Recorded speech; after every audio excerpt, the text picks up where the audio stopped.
Hi, I'm Tisha, I'm Loren. and this is the Open Booked podcast. Today, we are talking about Onyx Storm, the third in the Empyrean series. Lauren finally got her book delivered. Beautiful. We did not get Target editions. It's a salty subject. Target failed us all horribly, but that's for a different day. Yeah. So, okay, let's just forewarn. Obviously, we're going to spoil it. We spoil every book we talk about. There are so many layers and details and theories and questions. So much going on in this book. So, it may potentially turn into two parts, more than likely. But if so, obviously, we'll put that other part out next week. And yeah, I think that's it. So, what are you reading right now? Onyx Storm again. I think everybody's doing like 2 and 3 and 5 reads because there's just so much to unravel. I feel like I finished it. Okay, so you were ahead of me, and then I was ahead of you. I finished it first, maybe a couple hours before. And this is not usual. Usually Tisha kicks my ass. So I don't know this feeling. I'm not like super behind weeks or anything. It's usually like a few hours or a day, but I'm like, oh my god, I asked her like 3 times, have you finished it yet? Because I just needed to talk. I posted on Facebook. I was the first person I know to finish it. And then I just sit there and I'm like, what the fuck am I going to do with my life? I don't know. If you guys are watching this, you've obviously finished it. Or you don't care that it's getting spoiled. But the deal is, when you finish this book, you don't know what to do. I've seen on TikTok has the same looks, the same expressions. Like, what the actual fuck? She is the queen of the cliffhanger. Every book she's left us with one. My opinion, this one's the worst. I went into this book with 1,000 questions, got some of them answered, and came out with 2,000. Yeah, so many questions. Because now I'm like thinking back to Iron Flame and Fourth Wing, and I'm like, wait, did I miss something? And then watching, of course, videos. And I love the way everybody has brought up Dylan from Fourth Wing. Yep. I'm like, I completely forgot about that guy. Sorry. Yeah, so this is one thing I picked up when doing my rereads of Fourth Wing and Iron Flame prior to this book, is when you finish Iron Flame, obviously we're going to spoil all 3 books. Let's just say that, okay? Yeah. We're going to spoil all 3 books. I don't think anything we've said so far has been real spoilers, just that it's what the fucks, but this is your warning. We're going to talk some shit first, but things might get said in between. But the thing is, I picked up so much more knowing what happens at the end of Iron Flame, knowing Xaden's other signet, knowing all of these things throughout Fourth Wing and Iron Flame, because I knew what happened. So I think now, if we go through and reread Fourth Wing and Iron Flame again, and Onyx Storm, we're going to pick up even more. I think this is just one of those series where she just layers in the Easter eggs so well, you don't know they're Easter eggs until you know the secret. Then you go back through and you get the light bulbs. That's my opinion. For sure. So I think there's a lot of answers to our questions, maybe not like officially confirmed, but context clues that can help us make better guesses. And you and I haven't talked about one of the theories that I'm going to talk about later on that I saw on TikTok just a couple minutes ago. I'm also going to say this, guys. Some of these theories are me making shit up. Some of these theories are not mine at all. I'm going to say that. Probably everyone has theories. People get territorial about them. Yeah. I don't care who gets credit. Theories are theories. We are all in this together. But I've already seen people being pissy about that. So, anyways, what are you reading? I am listening to When Women Were Dragons, because Goodreads gives us those reading challenges. And I've read a lot of the books in those challenges, but because it wasn't this year or this month, it doesn't count it, fuckers.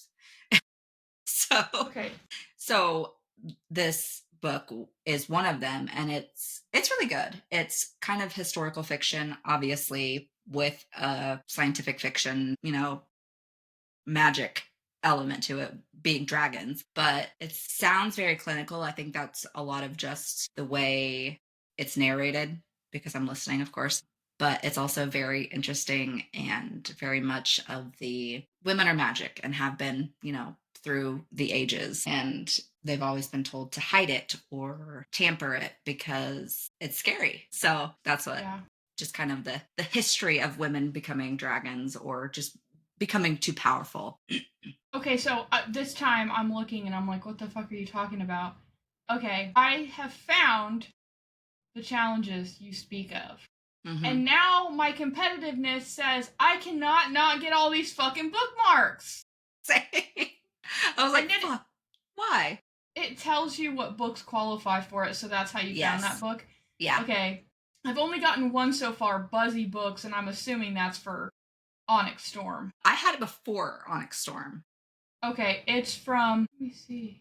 I got it on the Where the Crawdads Sing, The Housemaid, First Lie Wins, Silent Patient, The Fury. Like a ton of books I've read are in this category. Yeah. But it has to have been this year. So I'm assuming it's the Geneva Fourth Wing and Iron Flame, which we just did I just did rereads of. Okay, yeah. From Blood and Ash. Of course, ACOTAR, Crescent City, Butcher, from Blood Blackbird, and Ash. Yeah. The Never King. The Knock 'em Out, yeah. Yeah, so many. Tons of these. This is our genre right here. Yeah. Like, I've read half of these, but because it wasn't this year, it didn't count. So I'm like, I gotta get one of them. Yeah, for sure. Okay. Now that I know, thanks for bringing that up. Also, if you guys don't follow us on Goodreads, follow us. Yeah, go follow us on Goodreads. We want more friends. Is this every month? Or that it resets? I think it's like every 2 months or so. Okay. Because I think there's 6 of them so far. And then there's a special one each month. There's like... Oh, it says 94 days left to get these 6 achievements. Okay. So quarterly maybe? Yeah. Oh, January 1st through April 30th. Duh, it tells us. And then there's one. So there's also mystery ones. And it says, hint, celebrating Black History Month reveals February 1st. So we'll get new ones, I guess, every month? I don't know. New ones every month, but you have so many days. This one is another mystery. It says, hint, sugar and spice reveals on 2/5. So I'm sure it's got to do with like Valentine's Day. Mm-hmm. Okay. We love this. Yeah. Okay, should we talk some shit? Gossip? Yap? Yes, because I went down the Candace Owens rabbit hole on this one last night. Okay. So, if you don't know what we're talking about, you don't know who Candace Owens is.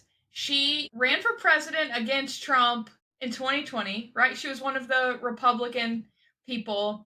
Mm-hmm. She got famous for making a video. She is a Black woman walking through like the hood in a very nice get up, pretty much saying, I'm going to be your next president. I'm a woman. People have conflicted opinions on her. Yeah. What I will say is she has a very, very successful podcast and social media platform. When the Blake Lively and Justin Baldoni drama started, of course she covers current events, news, things happening. She said what she thought, which was that there was an affair or something more going on because this felt too personal. Honestly, she says a lot of things about what she thinks, and I will say she usually ends up being right. I think she has a very good intuition, or just knows more than what we do. I don't know, but she is right a lot. I will say that.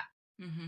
And then all of a sudden, some anonymous source that worked on the set sends her stuff. Now, obviously, she's protecting this person's identity because, you know, Blake Lively's Khaleesi, and we wouldn't want this person to get burned with dragons. So anyways, this person pretty much confirmed that. Tell me what your black hole led you to, but mine pretty much led me to, she was like having the hots for him, and he didn't really reciprocate, and I think it like hurt her feelings. That's what I got out of it. Yeah, she feels like a jilted lover, so she's like, well, fuck you, I'm gonna take you down.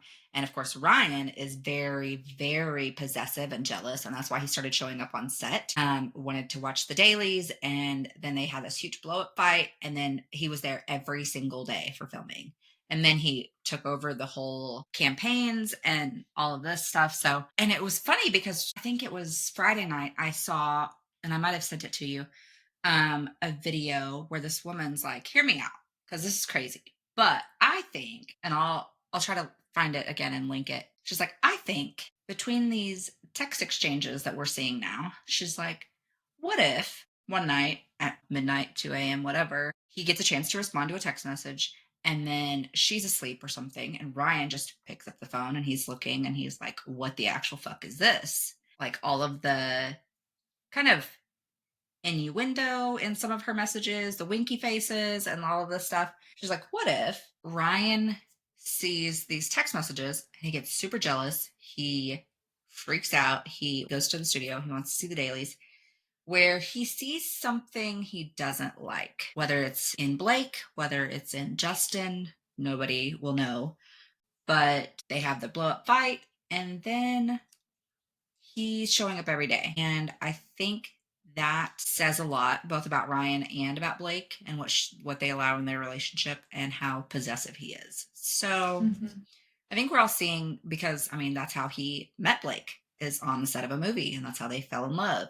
And that's how he met ScarJo. And she said in an interview a few years ago that their relationship didn't work because they were both up and coming stars. And there was a sense of competitiveness, and her career, she didn't say it, but alluded to the fact that her career might have been taking off a little bit more than his. And he didn't really appreciate that. So I guess we'll see. A lot of people think that he cheated on her with Blake as well.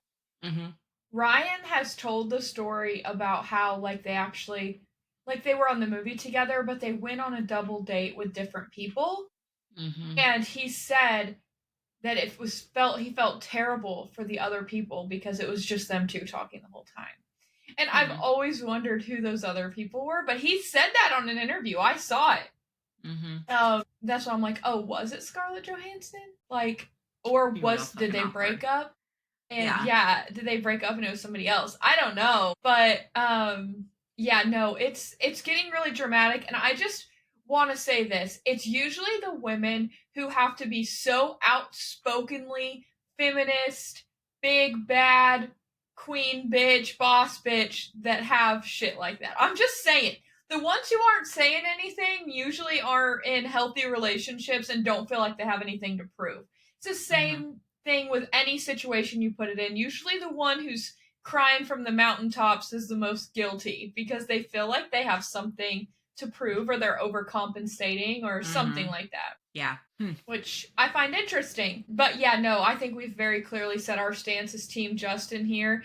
And I want to say this too. I think it shows a lot about his character to allow this to happen in private. Let the movie have its run, get out on Netflix, and then the shit hits the fan. I wonder if that wouldn't have even been posted in the New York Times, like if she wouldn't have leaked her own complaint to them, that if he would have even sued her. Like, if he was just going to let it go because the purpose of the movie was domestic violence and he didn't want to take away from that.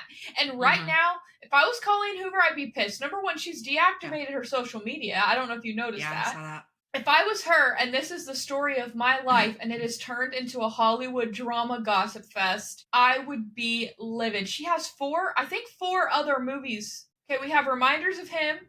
We have Regretting You, Verity, all confirmed. And I thought I saw a fourth one that's up in the air, but I don't know.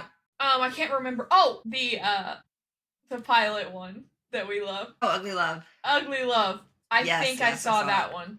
Yeah, they're all going to be out supposedly in the next year. And we also have the second book to this, which I'm assuming we're never getting movie 2 at this, because everyone who's asked me about it that hasn't read the books, obviously, they're going to talk to me about it, and I say, Ryle has to be in it. Part of that book, I get it, she's like, spoiler alert, she is not with him at the end of the book, or the movie, but he's still in it. Like, I mean, they share a child. Like, he's got to be in her life as much as she hates it, and I can resonate with that. As much as you hate it, you have to do what's best for the child, and that's having both parents, whether they're good or not. Yeah, so I just think we can all assume we're never going to get to see that, which is disappointing because I love Atlas and the actor that plays Atlas. Yeah. And I just don't think you could get this whole cast together. It's also been originally Colleen Hoover took Blake Lively's side, and then when the Justin Baldoni stuff came out, she is very much was like, this is taking away from domestic, whatever. Like, she made some sort of post that insinuated she's staying neutral, which in my opinion should have been what happened in the first place. But, you know, what do I know? So anyways, this is still ongoing. I'm sure it will be for many moons. Yeah, they go to court February 12th, I think. I guess we'll see what happens. Yeah, I think it's getting down and dirty now. Yeah. Okay, in other news, we have official executive order signed by the president to release the JFK, RFK, and MLK Junior. classified, Martin Luther King Jr., classified documents. So far, we have a little snippet. What I did think was cool, whether you guys like him or not, he gave the pen he signed that with to RFK Jr., which I'm sure this has been a passion thing for him, considering this was his dad and uncle. So I thought that was kind of cool. So far, what we've seen is for JFK, which in my opinion is the one that has the most conspiracy theories around it. I think MLK has some, but everyone is always, my entire life, I've heard about JFK conspiracy theories. So, oh yeah. So far, they have released some 12-page document. I didn't read it myself. I saw a couple TikToks on this, so I'm not going to take any credit. But it said that they had this operation, I can't remember what it was called, but that they were going to plant terrorist attacks and blame them on Cuba so that we could go to war with Cuba. Which, I'm shocked. Okay, I've been saying that that kind of shit goes on. Oh, 100%. I think you and I, tinfoil hats on, we have always thought that stuff is possible. In my opinion, this is the first time the government's actually confirmed that they had such plans, okay? And I mean, the fact that these were supposed to be released 24 years ago now, and magically the 9/11 happened, taking out the section of the Pentagon that had these files just seems real convenient. Yeah. What a coinkydink. Yeah, so the deal, how this connects to JFK, is he was the president at the time. This was not his plan. The plan was proposed to him, and he said no. When somebody stands in your way, you gotta take them out. Yep. Government mentality. So, I'm interested to see the rest. When he signed it, I think he just signed it like Thursday. And so I didn't know how fast it would come out. Yeah. But, I mean, it's within a day that information came out. So, I'm excited to hear the rest. I'm excited. I just think it would help a lot of people understand that some conspiracy theories are off the wall, I will admit. Some of them I literally laugh at, but I can appreciate people's creativity. And some of them have merit, okay? There's a lot of things that conspiracy theorists are getting proved right on. Aliens, COVID, I mean, come on. All that stuff got confirmed. It's facts. Yep. So I always like it when the underdog wins. And I think that's what's happening here. Yeah.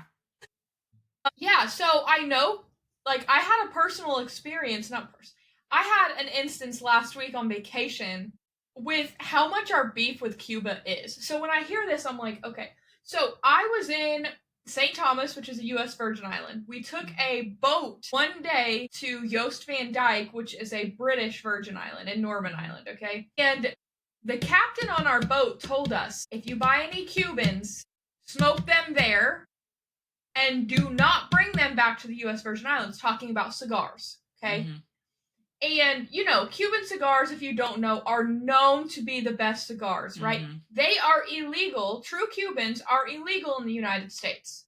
Not because of weed or any it's because they hate us. And we hate them, apparently. I don't give a shit. But as a country, they hate Cuba, apparently. And I was like, that's interesting. He said there was like a 4-year period under Obama that you could get under $100 and bring it over.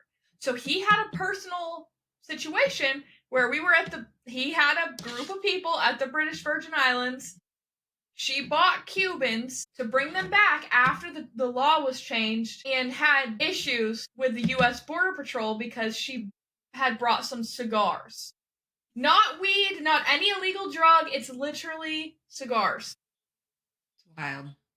I know. So then this happens and I'm like, man, well, obviously it was successful because I know for a fact that there's huge beef with Cuba. Like, huge beef. And we actually looked at going there because we really like Cuban food. And Havana just sounds like a cool place. There's a song about it, whatever.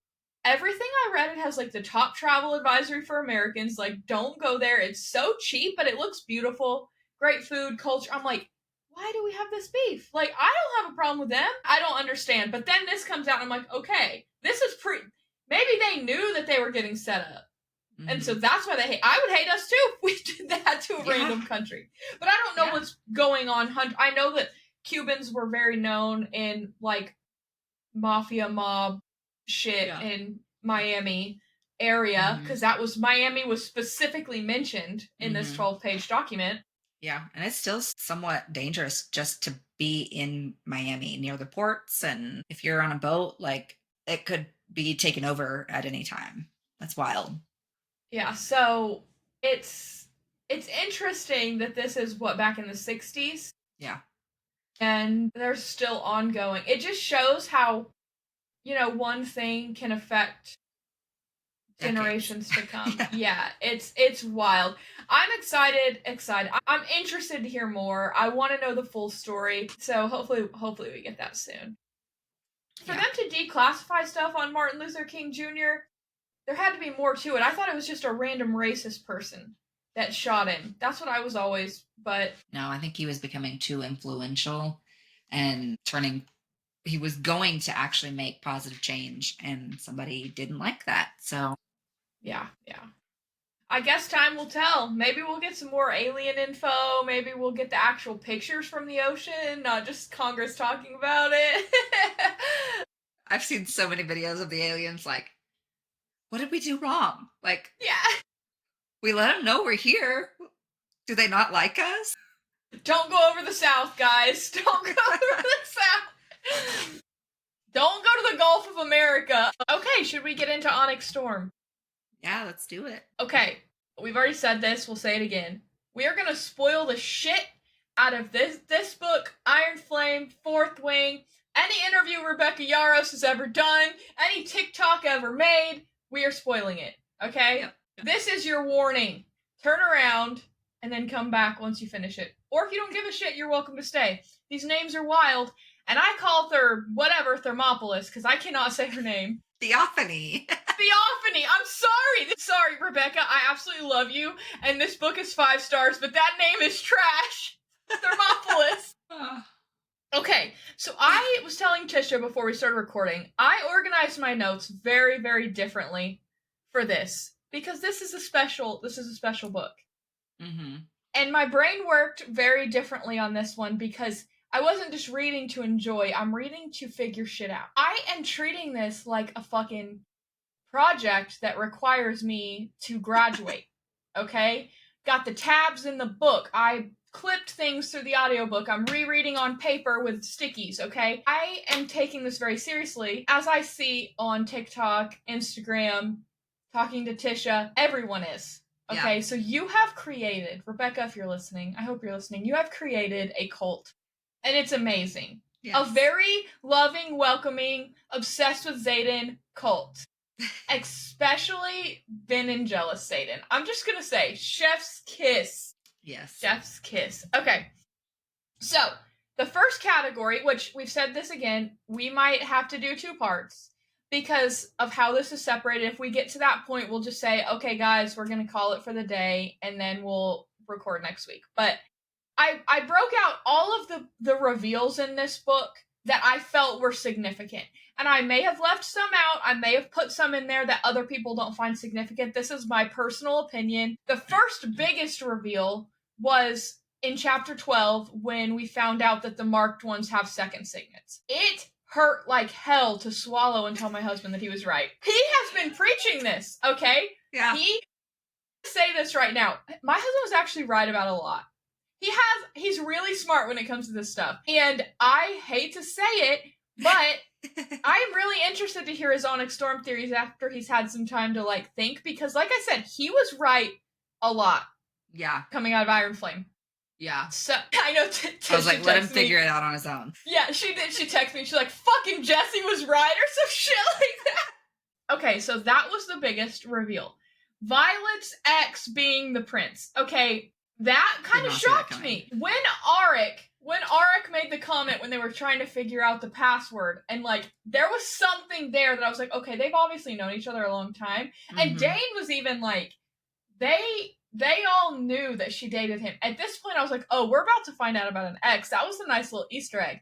Also, in Iron Flame, Xaden asks her, you know, I don't want to hear, when they're arguing about Kat, she's like, I don't tell you about my exes. He's like, infantry, if I had to guess, or something like that. And in her mind, she's like, surprisingly kind of spot on, or something like that. And then the prince comes, and he's a douche, as expected. The way it sent me when he went to touch Violet and the shadows fucking... That just shows Xaden doesn't give a fuck if you're the prince of the fucking kingdom. Don't touch Violet. Yes. He was gonna touch her hair. He's like, just the thought of it makes me want to do it again. Yeah. Literally. Do I think that was the villain in him? No. I think that was just him being in love with her. Oh, yeah.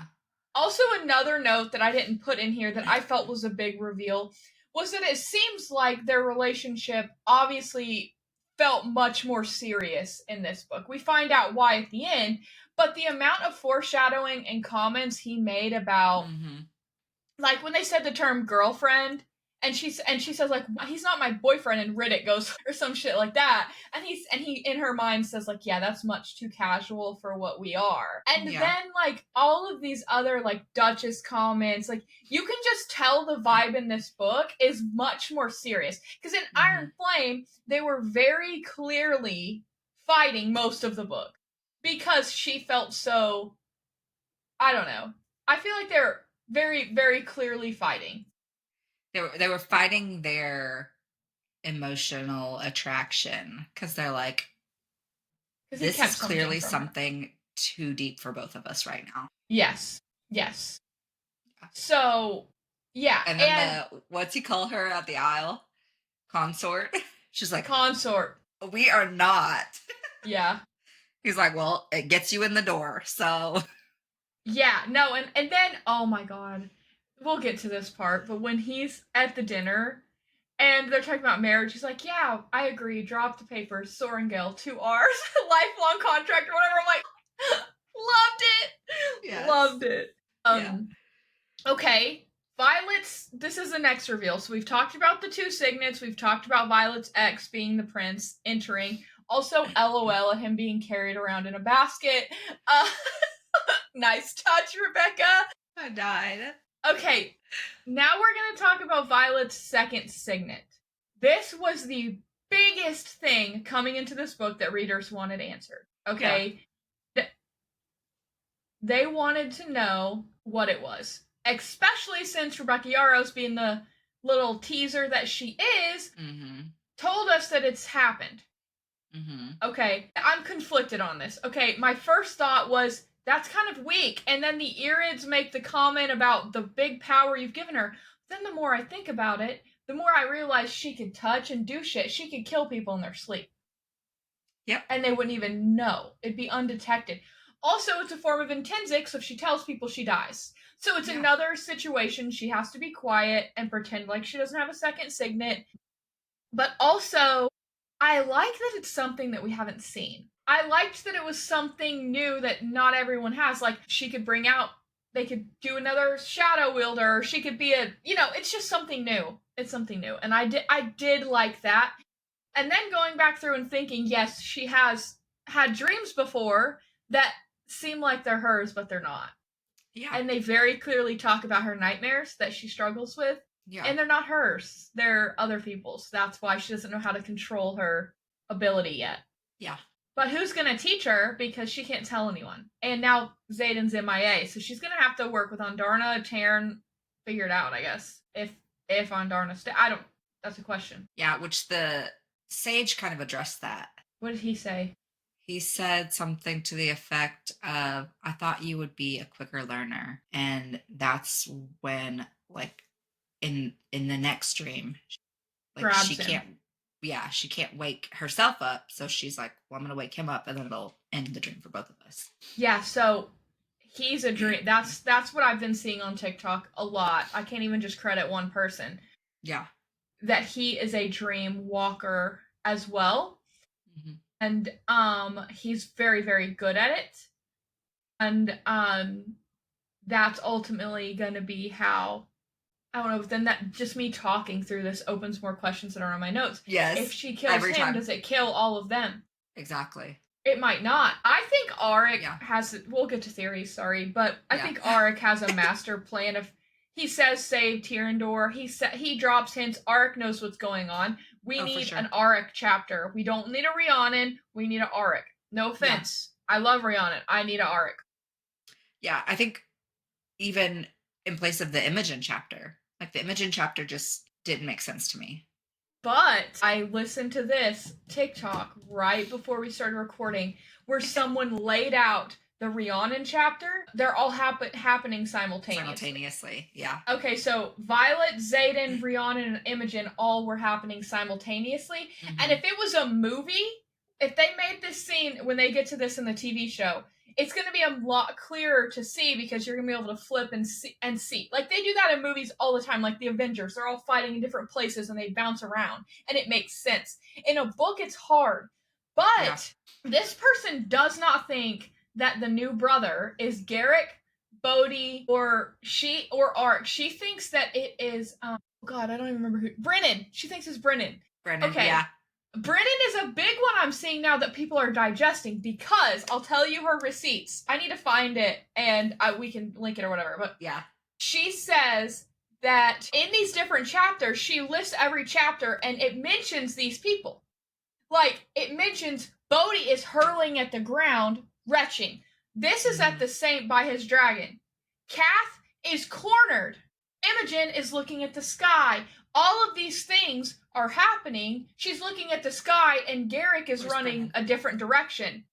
Yeah. Mm-hmm. So all of these are happening at the same time, and then this is when Xaden says he sees Imogen looking at the sky, and that's when he does his Onyx Storm so that Violet can kill Thermopolis. Okay?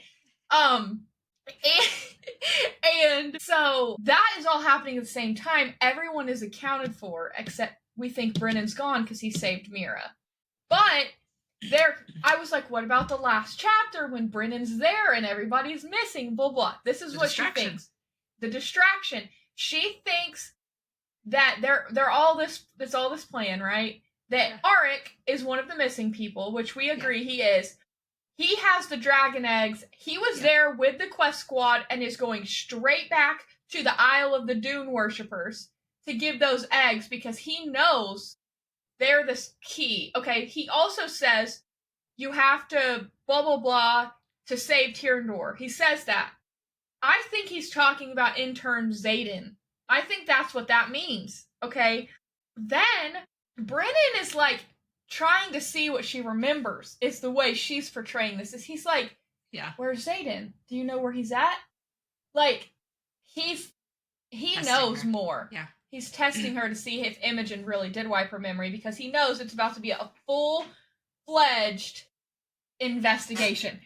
Also, the lady that the TikToks you sent, she says that she doesn't think they're all dead. She thinks that all of the correspondence that's recovered is from the investigation. And Jasinia's just noting it all down, which I think is a really good theory. I prefer that theory because it means they're all alive.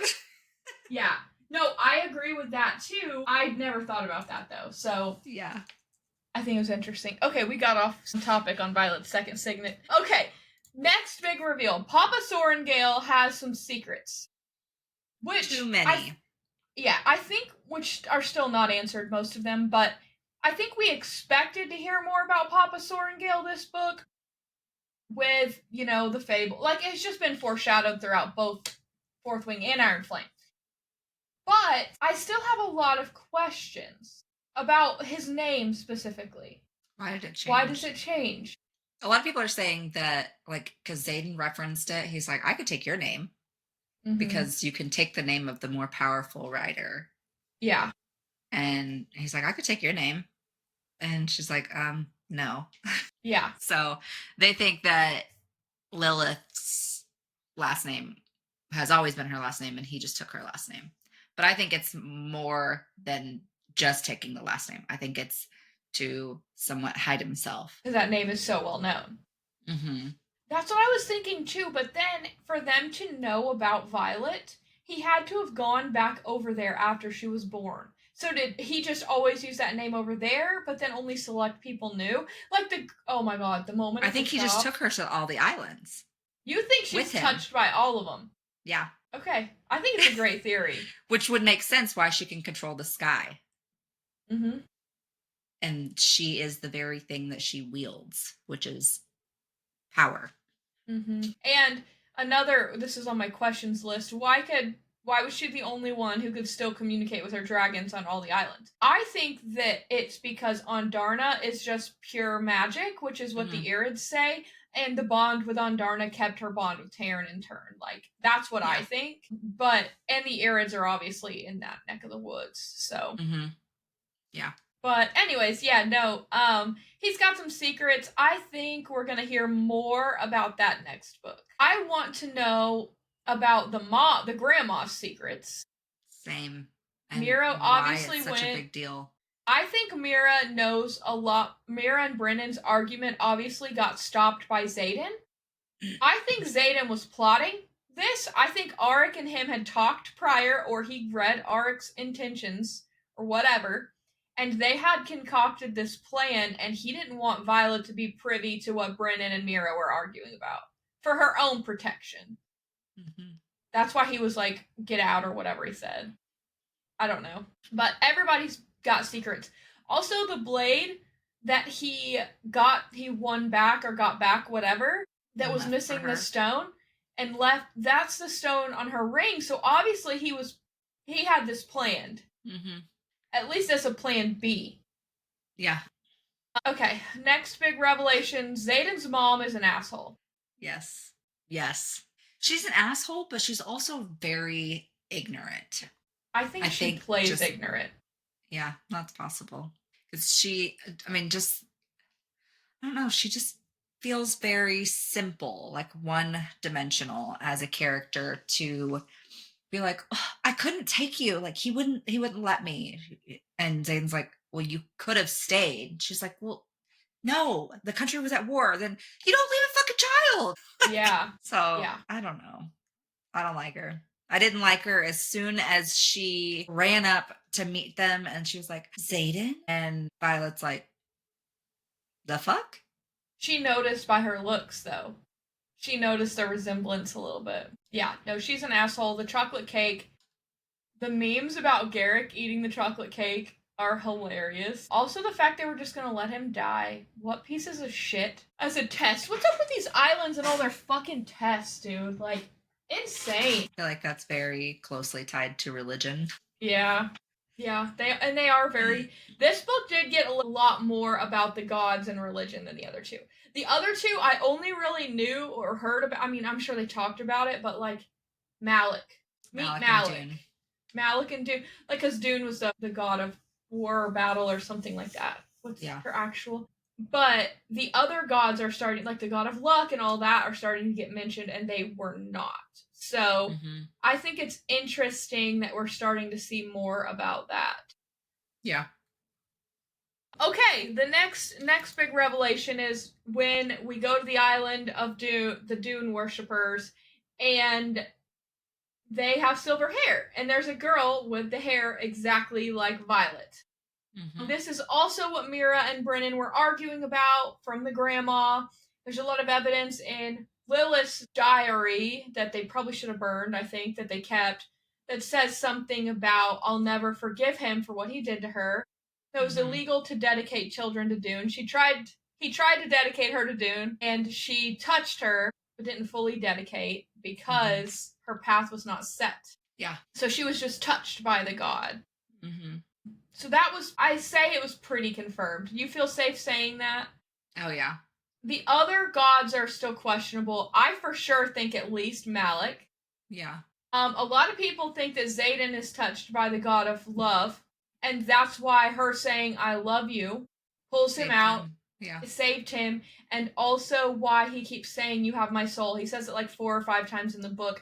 I think somehow he either put his soul in that ring, or he put his soul somewhere, like, used that god's help for that. I don't know. That's what I've been seeing. But it would make sense considering how he quit the Onyx Storm was her putting down the bond, I love you. Yeah, because she says that, and then he's like, she is love. The Mm-hmm. bond that Violence and I have. What did he say specifically? Something like, the bond between Berwin and me is the kind that should never exist. The bond between Violence and me is the kind of magic that has no explanation. I think they are actually mates. Yeah, even though people argue, like, because Taryn told them basically, like, you guys are mates. He did. And she's like, well, humans don't have mates. And it's like another reason they're inferior or something. Yeah. He did a sassy Taryn style. Yeah, no, I definitely agree with that theory. I do think that they are mates. I'm interested to see how the bond works. I think that she's going to have to use her new second signet to communicate with him. Yeah. Even though he says, don't find me, you know the first thing that bitch is going to do is try to find him. So, I would too. Yeah, and it makes sense that she would try to find him through his dreams. Because that's where they, like, yes, they spent a lot of time together, you know, on the natural realm, but they spent a lot of time together without even knowing it. And they were just magnetically drawn to each other in the dream realm. Mm-hmm. So, yeah. Yeah, I guess we'll see, hopefully, in the next little bit. I will say this. In an interview, Rebecca Yarros did say pretty much she hasn't started writing it yet. She has it outlined. She made the playlist. She made the playlist, but she won't share it because the first song will give it away. Somebody we love will die. I'm assuming right off the butt. I'm assuming somebody who's missing is dead right now. And we just don't know it yet. I hope it's not Riddick. Everyone thinks it's Garrick. That's what I'm thinking. Because he burned himself out. Mm-hmm. Yeah. To transport the eggs. To help Arik. That's a really good theory. But yeah, I think one of the 6 missing riders, or 4 missing riders, is however many there are, is dead. Yeah, and I think you find out at the very beginning of whatever the next book is. She said she does a contemporary in between every Empyrean novel. So she's going to write the contemporary she's writing right now, spend the summer with her kids, and there's no deadline. That scares me. Yeah, I listened to that this morning. She said that herself in an interview. She knows what's going to happen. She's a planner. She's an outliner. She knows, but it's like all of the actual getting there, I'm sure, takes more than a couple months to write this kind of book. We got the first 2 books in the same year. Yeah, and she said this one took 7 months. Yeah. And then she, in regards to the person we love dying, she said they won't make it in the 4th book. Yeah, so they're already dead, and we just don't know.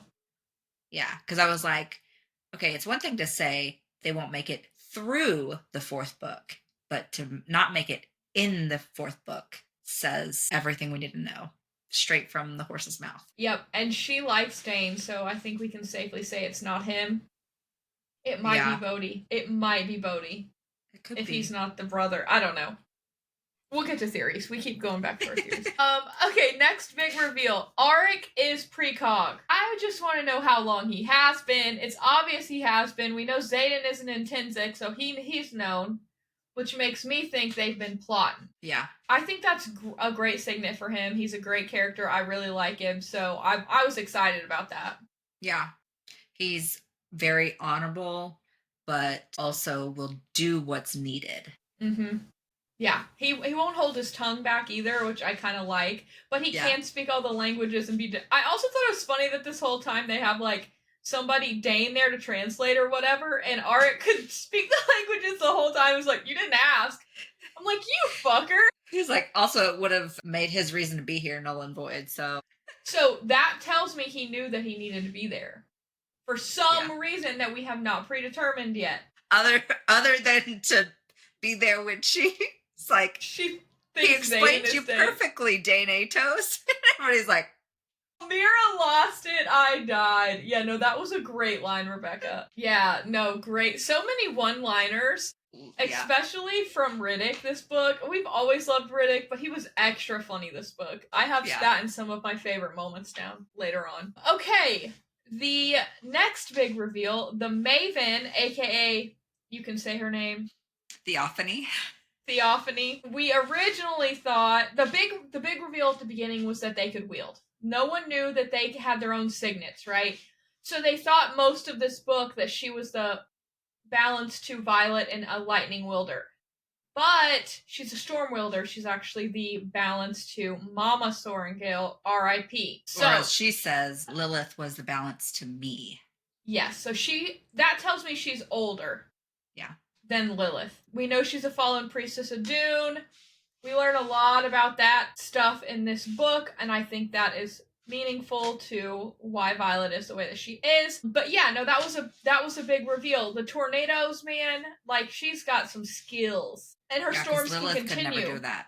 No, Lilith could like do rain and sunshine and I think like basic storms, but she couldn't do like a lightning storm or a tornado. Or a tornado, yeah. Okay, next big reveal is just that Violet is married and has lost 12 hours of memories. People are missing. I genuinely thought I accidentally skipped a chapter. I genuinely thought I re-listened to the last hour after finishing immediately because I thought I missed something and I didn't. That's just how the end made me feel. We've kind of talked about some theories, but we'll get more into it in the next section. Darna's family is assholes in all capital letters, is what I put. Big reveal with that. There's several. We find the family. They're disappointed in her. The fact that she did not choose a feather tail absolutely fucking appalled them. Also, that she chose to do the black scales appalled them, which we know she wants to look like Taryn from Iron Flame because he's black and it's very precious. And the cutest thing that broke my heart was when she started to do her story time and just goes to tell them everything, and they were so fucking disappointed. Yes. And she was so excited to tell them her life story, and I just wanted to go and kill those dragons myself. Yeah. How dare you make her feel bad? Yeah. She's a baby. Yes. Okay, so yeah. And then, Darna leaves, comes back. We don't know if she's staying, if she came just to help. We don't know what happened with the Irids. We don't know what she learned. Time may work differently there. Maybe I don't know. There's a lot of questions around Darna as well. The biggest reveal, I think, at the very end, besides, the marriage and missing 12 hours, was that Panchek was the big betrayer the whole time. Yep. I knew it had to be somebody, but I thought it was going to be Melgren, TBA. I did too. I think that's what she wanted us to think. Yeah. But, so what got me there is, obviously he's feeding the sage information on where they are, what they're doing, all these things. But he says to the sage, I'm the only one who can help you see your son, or will let you see your son, right? This is not what we agreed to. Later he says, did you not ask for power? Berwin asks Panchek. He says, have I not provided?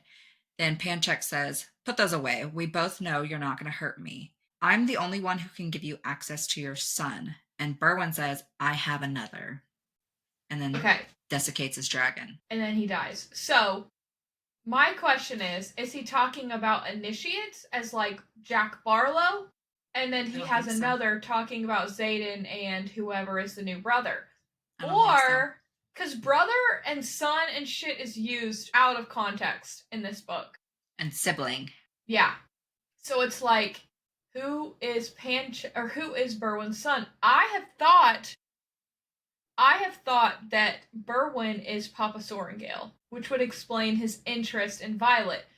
Also, Thermopolis wants Violet so bad, and she very clearly says, and she didn't want to kill her, but then she says, I don't answer to that fool, talking about Berwin. So there's another general.